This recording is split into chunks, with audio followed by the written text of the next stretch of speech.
உனக்காக காத்திருக்கிறேன் பகுதி 8. ஆதவனும் மதியும் அவரவர் எண்ணங்களில் அமைதியாக இருந்தார்கள். அப்போது மதியின் கைபேசி ஒலித்தது. அழைத்தது அவனுடைய சித்தி. எங்க இருக்கீங்க? சீக்கிரமா வீட்டுக்கு வாங்க. ஆதவன் கோயிலுக்கு தேவையான ஜாமான்களை எல்லாம் வாங்கணும். அதுக்காக வெண்பாவையும் கூட்டிக்கிட்டு மார்க்கெட் வரைக்கும் போகணும். அதனால எல்லாரும் சீக்கிரமா வீட்டுக்கு வாங்க என்று கூறி அலைபேசியை துண்டித்தான். அவங்க சித்தி சொன்னது எல்லோருக்குமே கேட்டுச்சு. அதனால எல்லோரையும் இயல்பாக்கணும்னு நினைச்ச மதி ஃபோனை கட் பண்ணிட்டு ஆதவனை பார்த்து குறும்பா ஒரு புன்னகை பண்ணிட்டு, மச்சான் உனக்கு அதிர்ஷ்டம்தான் போன்னு என்றான். அதை கேட்ட ஆதவன் அவனை பார்த்து முறைத்து, டேய் அவன் முன்னாடி ஏதாவது இப்படி ரியாக்ட் பண்ண உன்னை கொன்னுருவேண்டா என்றான். அப்புறம் அனிதாவையும் பார்த்து, நீயும் உனக்கு எதுவும் தெரிஞ்ச மாதிரி காட்டிக்க கூடாது அனிதா என்று சொல்ல, இருவரும் இருவரும் சரண்டர் ஆகிற மாதிரி கையை தூக்கி சிரித்தார்கள். அதன் பிறகு மூவரும் வீட்டுக்குச் சென்று அனைவரும் ஒன்றாக அமர்ந்து சாப்பிட்டார்கள். சாப்பிட்டு முடித்ததும் ஆதவன் மார்க்கெட்டுக்கு கிளம்புவதற்கு தயாராகி வெளியே ஹாலில் அமர்ந்து வெண்பாவுக்காக காத்திருந்தான். அப்போது சித்தி வெண்பாவை பார்த்து, வெண்பா ஆதவன் வெளியே உட்கார்ந்துருக்கார், நீ அவர் கூட மார்க்கெட்டுக்கு போ, தேவையானதெல்லாம் வாங்கிக்கோ, இந்தா பணம் அப்படின்னு சொல்லி காசை கொடுக்குறாங்க. அதை வாங்கிக்கிட்டு வெண்பா வெளியே வந்த வெண்பா அங்கே நின்று கொண்டிருந்த ஆதவனை பார்த்ததும் ஒரு நொடி அப்படியே நின்று விட்டாள். அவனை பார்த்ததும் அவளுக்குள் ஏதோ ஒரு தயக்கம். காரணம் தெரியாமல் அவன் பார்வையை தவிர்க்க நினைத்தாலும் அவனை பார்க்காமல் இருக்கவும் முடியவில்லை.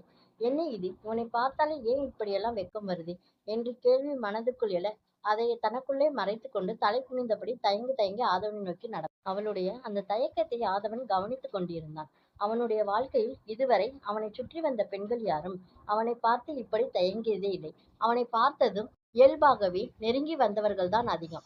ஆனால் வெண்பா மட்டும் அவன் அருகில் வருவதற்கு இப்படி தயங்கி நிற்பது அவனுக்கு புதிதாக இருந்தது. அவளுடைய அந்த தயக்கம் ஆதவனுக்கு அவளிடம் இன்னும் நெருங்க வேண்டும் என்ற எண்ணத்தை தூண்டியது. அவன் அருகில் வந்தவள் தலை குனிந்தபடியே எதுவும் பேசாமல் அமைதியாக நின்று கொண்டிருந்தாள். அவளை பார்த்த ஆதவன் அவள் முகத்தை பார்க்க முயன்றபடி மெதுவாக சொன்னான், உனக்காகத்தான் காத்திருக்கிறேன். அந்த வார்த்தைகள் வெண்பாவின் காதுகளில் விழுந்த அடுத்த நொடியே அவளது இதயம் வேகமாக துடிக்கத் தொடங்கியது. அதே நேரத்தில் அந்த வார்த்தையை சொல்லிய ஆதவனின் மனதில் ஏதோ ஒரு இனம் புரியாத பரபரப்பு. வெண்பா பதில் எதுவும் சொல்லவில்லை. மெதுவாக தலையசைத்தாள். ஆதவன் பைக்கை எடுத்துக்கொண்டு வந்து வெண்பாவின் முன்னால் நிறுத்தினான். வண்டியை ஸ்டார்ட் செய்துவிட்டு அவளை பார்த்தான். ஆனால் வெண்பா வண்டியில் ஏறாமல் தயக்கத்தோடு அப்படியே நின்று கொண்டிருந்தாள். ஆதவன் அவசரப்படாமல் மெதுவாக கேட்டான், என் கூட வரதுல உனக்கு கஷ்டமா இருக்கா? அவன் அப்படி பொறுமையாக கேட்டதும் வெண்பாவின் கண்கள் சட்டென விரிந்தது. அப்படியெல்லாம் ஒண்ணும் இல்லையே என்று சொல்லிவிட்டு கண்களை ஒருவிதமாக உருட்டினாள். அவளுடைய அந்த பதற்றமான முகத்தை பார்த்ததும் ஆதவனுக்கு சிரிப்பு வந்தது. சரி, அப்ப வண்டியில ஏறு, லேட் ஆகலையா உனக்கு? அவன் சொன்னதும் வெண்பா உடனே பைக்கில் ஏறி அமர்ந்தாள். ஆதவனும் பைக்கை எடுத்துக்கொண்டு கிளம்பினான். சில தூரம் இருவரும் எதுவும் பேசாமல் சென்று கொண்டிருந்தனர். சில நிமிடங்கள் இருவருக்கும் இடையே அமைதியாக கழிந்தது. வண்டி சாலையில் மெதுவாக சென்று கொண்டிருந்தது. வெண்பா மனதில் இருந்த சந்தேகத்தை வெளியே கேட்கலாமா வேண்டாமா என்று தயங்கிக் கொண்டே இருந்தாள். கடைசியில் மெதுவாக கேட்டாள், டிரைவர் தானே நீங்க? நீங்க மதியானோட டிரைவர் தானே? ஆதான் அவளை ஒரு நொடி சைட் மிரரில் பார்த்துவிட்டு, ஆமா, ஏன் கேக்குற? இல்ல, உங்களை பார்த்தா டிரைவர் மாதிரியே தெரியலையே. நீங்க உண்மையுமே டிரைவர் தானா? ஆதவன் ஒரு புருவத்தை மேல் தூக்கி அவளை பார்த்தான். என்ன, என்னை பார்த்தா டிரைவர் மாதிரி உனக்கு தெரியலையா? வேற எப்படி தெரியுது? வெண்பா சற்று தயங்கினாள். தெரியல, நீங்க மதியண்ணா அனிதா கிட்ட பழகுறத பார்த்தா டிரைவரா இருக்க மாட்டீங்கன்னு என் மனசு சொல்லுது. அந்த வார்த்தை ஆதவனுக்குள் ஒரு நொடி அதிர்ச்சியை ஏற்படுத்தியது. அவள் கேட்ட கேள்வி ஆதவனின் இதய துடிப்பை அதிகப்படுத்தியது. சில நொடிகள் அமைதியாக இருந்தவன் தடுமாறியபடி பேச ஆரம்பித்தான். அது நான் மதி, நாங்க 2 பேரும் எப்படி சொல்றது? அவன் சொல்ல வார்த்தை தேடிக்கொண்டிருக்க வெண்பா அமைதியாக அவனை பார்த்து கொண்டிருந்தாள். நீ நீனும் அனிதாவும் ஃப்ரெண்ட்ஸ் தானே? அதே மாதிரி நானும் மதியும் அனிதாவும் ஃப்ரெண்ட்ஸா இருந்தா மட்டும் என்ன தப்பு? உதட்டை சற்று சுழித்துக் கொண்டு தலையசைத்தாள். என்று சொல்லிவிட்டு முகத்தை திருப்பிக் கொண்டான். அந்த அசைவை ஆதவன் சைடு மிரரில் பார்த்து விட்டான். ஒரு நொடி அவள் உதட்டிலே நிலைத்து நின்றது. அவளுடைய அந்த சிறு அசைவு அவனுக்கு இதுவரை உணராத ஒரு உணர்வை எழுப்பியது. இந்த உதட்டை அப்படியே கிஸ் பண்ணணும் போல இருக்கே. இந்த எண்ணம் வந்ததும் ஆதவன் ஒரு நொடி அதிர்ந்து போனான். இதுவரை வெண்பா பார்த்தால் அவள் மீது ஒரு ஈர்ப்பு இருந்தது. அவள் யார் அவளுடைய மனதை இவ்வளவு பாதிக்கிறாள் என்ற கேள்விதான் அவனுக்குள் இருந்தது. ஆனால் அவள் மேல் தனக்கிருக்கும் உணர்வு இப்போது அவனுக்கு கொஞ்சம் கொஞ்சமாக புரிய ஆரம்பித்தது. சின்ன சின்ன அசைவுகள் கூட தன்னை கலங்க வைக்கிறது. அவள் சிரித்தால் ரசிக்க தோன்றுகிறது.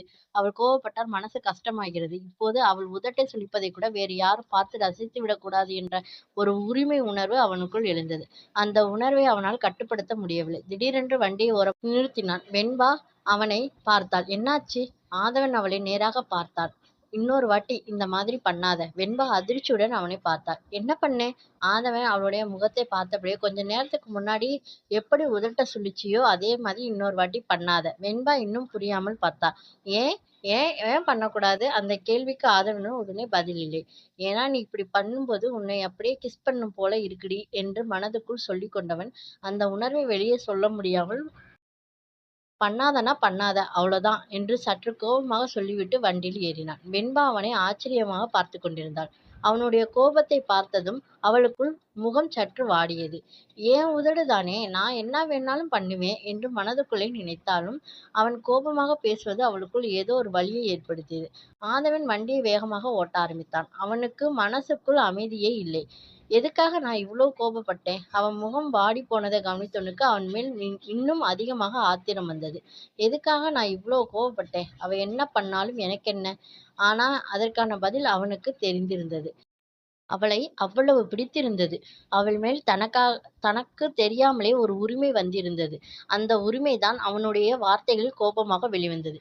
வெண்பா அமைதியாக பின்னே அமர்ந்தாள். அவளுடைய மனதிலும் வேறொரு போராட்டம். அவர் என்ன சொன்னாலும் கேட்கணும் போல ஏன் எனக்கு தோணணும்? அவர் கோபப்படுறது ஏன் எனக்கு இவ்வளவு கஷ்டமா இருக்கு? சிறிது நேரம் அவனையே பார்த்து கொண்டிருந்த வெண்பாவின் பார்வை அவன் கோபத்தில் இறுகிய முகத்தில் நிலைத்தது. பற்களை அழுத்திக் கொண்டிருந்ததால் அவன் தாடை நரம்புகள் கூட லேசாக துடித்துக் கொண்டிருந்தன. கோபம் முகம் முழுவதும் தெரிந்தாலும் அதிலும் அவன் முகத்தில் தெரிந்த அந்த கம்பீரம் அவளது பார்வையை விலக விடவில்லை. கோபத்துல கூட ரொம்ப அழகா இருக்கானே என்று மனதுக்குள் நினைத்தவளுக்கு அந்த எண்ணம் வந்த அடுத்த நொடியே முகம் சட்டென மாறியது. தான் என்ன நினைத்துக் கொண்டிருக்கிறோம் என்பதை உணர்ந்தவள் அவசரமாக பார்வையை வேறு பக்கம் திருப்பிக் கொண்டாள். இருவருக்கும் இடையில் சொல்லப்படாத உணர்வுகள் நிறைந்த அமைதி நிலவியது. சில தூரம் சென்றதும் சாலையை கடக்க முயன்ற ஒருவர் திடீரென்று வண்டிக்கு குறுக்கே வந்தார். ஆதவன் சட்டென்று பிரேக் போட்டான். அதிர்ச்சியில் வெண்பா முன்னால் தூக்கி வீசப்பட்டாள். அடுத்த நொடியே அவள் உடல் முழுவதும் ஆதவனின் மேல் வந்து விழுந்தது. பயத்தில் அவளுடைய ஒரு கை ஆதவனின் தோளை இறுக்கமாக பற்றி கொண்டது. மற்றொரு கை அவனுடைய இடுப்பை சுற்றி இறுக்கமாக பிடித்து கொண்டது. ஒரு நொடி இருவரும் அப்படியே உறைந்து போனார்கள். வெண்பாவின் முகம் ஆதவனுக்கு மிக அருகில் இருந்தது. அவளுடைய மூச்சு அவனுடைய முகத்தில் பட்டது. அவள் பயத்தில் அவனை இறுக்கமாக பற்றியிருந்தாள். ஆதவனும் அசையாமல் இருந்தான். அவளுடைய வாசனையும் உடலின் வெப்பத்தையும் அவன் உணர்ந்த அந்த நொடி அவன் இதயம் இன்னும் வேகமாக துடிக்க ஆரம்பித்தது. திடீரென்று சுயநினைவிற்கு வந்தவன் சைடு மிரரில் அவளை பார்த்தவாறே வெண்பா என்று மெதுவாக கிசுகிசுத்தான். அவனின் குரல் கேட்டவள் அவனிடம் எவ்வளவு நெருக்கமாக இருக்கிறோம் என்பதை உணர்ந்தவள். அந்த உணர்வே அவளது உடல் முழுவதும் மின்சாரம் பாய்ந்தது போல் ஒரு சிலிர்ப்பை ஏற்படுத்தியது. உடனே அவனை விட்டு சற்று தள்ளி அமர்ந்து கொண்டாள். பதட்டத்தில் தலை குனிந்து கீழே பார்த்தவள் தன் புடவையின் முந்தானையை விரல்களால் பிசைந்து கொண்டிருந்தாள். அவளது அந்த பதட்டத்தை ஆதவன் சைடு மிரரில் வழியாக பார்த்து கொண்டிருந்தான் இருந்தான். அவளது முகத்தில் தெரிந்த தயக்கமும் அவனை பார்த்ததும் உடனே விலகிக் கொள்ளும் அந்த வெட்கமும் அவனுக்குள் ஏதோ ஒரு நிறைவை ஏற்படுத்தியது. அவன் உதட்டோரத்தில் மெல்லிய புன்னகை ஒன்று மலர்ந்தது. வெண்பாவை பார்த்த நொடியிலே இருந்து அவனுக்குள் இருந்த குழப்பம் இந்த நொடியிலிருந்து தெளிந்தது. நீண்ட நாட்களாக தேடிய விடை கிடைத்தது போல அவன் நிம்மதியாக ஒரு பெருமூச்சை விட்டான். இவள் எனக்கு மட்டும் என்று தன் உதடுகளுக்குள் முணுமுணுத்து கொண்டவனின் பார்வையில் இதுவரை இல்லாத ஒரு உரிமையும் சொல்லப்படாத காதலும் தெரிந்தது. வெண்பா மெதுவாக தலை நிமிர்ந்து அவனை பார்த்தாள். சைடு மிரர் வழியாக அவளையே பார்த்து கொண்டிருந்த ஆதவனின் பார்வையில் இதுவரை இல்லாத ஒரு புதிதாக உணர்வு தெரிந்தது. அதை பார்த்தது வெண்பாவுக்கு ஒரு பதட்டம் பரவியது. அவனது பார்வையை நேராக எதிர்கொள்ள முடியாமல் சற்றென்று முகத்தை திருப்பி மறுபக்கம் திரும்பிக் கொண்டாள். ஆதவனும் எதுவும் சொல்லவில்லை. அவளை மேலும் சங்கடப்படுத்தாமல் அமைதியாக வண்டியை எடுத்துக்கொண்டு மீண்டும் சந்தையை நோக்கி சென்றார்கள். சிறிது நேரத்தில் இருவரும் சந்தையை சென்றடைந்தனர். தேவையான பொருட்களை வாங்கிக் கொண்டு இருவரும் கடைகளுக்குள் நடந்தார்கள். வெண்பா ஒரு பொருளை பார்த்து கொண்டிருக்கும்போது ஆதவன் அவளை பார்த்து கொண்டிருப்பான். அவன் வேறொரு பக்கம் பார்த்து கொண்டிருக்கும்போது வெண்பா அவனை பார்த்து கொண்டிருப்பாள். இருவரும் எதிர்பாராமல் ஒருவரை ஒருவர் பார்த்து கொண்டதும் உடனே பார்வையை திருப்பிக் கொண்டார்கள். ஆதவன் மட்டும் இன்னும் கோபமாக இருப்பது போல முகத்தை வைத்திருந்தான். ஆனால் உண்மையில் வெண்பா செய்யும் ஒவ்வொரு சிறிய அசைவுகளையும் ரசித்துக் கொண்டுதான் இருந்தான்.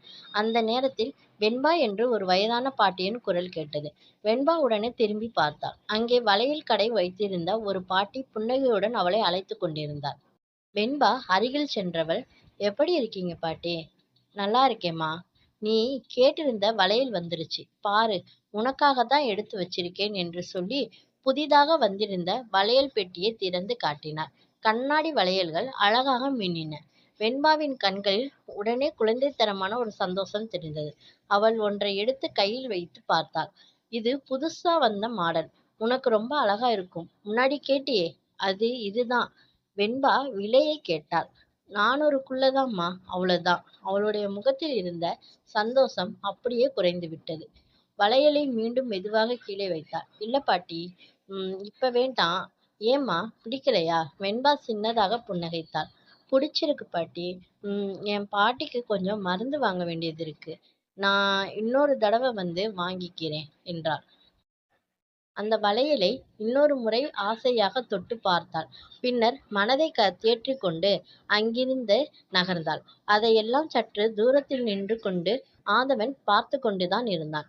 வெண்பா வளையலை வாங்க முடியாமல் முகம் வாடியது. அந்த நொடி அவன் மனதை ஏதோ செய்தது.